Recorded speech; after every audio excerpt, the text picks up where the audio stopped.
শ্রীমার উপদেশ সাধারণত সরল ও সংক্ষিপ্ত হতো। এক ভক্তের প্রশ্ন, মা, ধ্যান কিভাবে করব? মা বললেন, তাঁর চিন্তা। আবার প্রশ্ন, সাধন ভজন কীরূপভাবে করতে হবে? মা বলেন, বাবা, শেষে মনই গুরু হয়। সাধন মানে তার পাদপদ্ম সর্বদা মনে রেখে তার চিন্তাতে মনকে ডুবিয়ে রাখা। তার নাম জপ করবে। ভক্ত প্রশ্ন করলেন, ঠাকুর বলতেন আমি ছাঁচ করে গেলুম, তোরা সব ছাঁচে ঢেলে তুলে নে। ছাঁচে ঢালা মানে কি?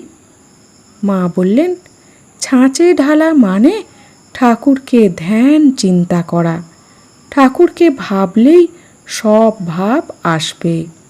তিনি যে সব করেছেন তা চিন্তা করা।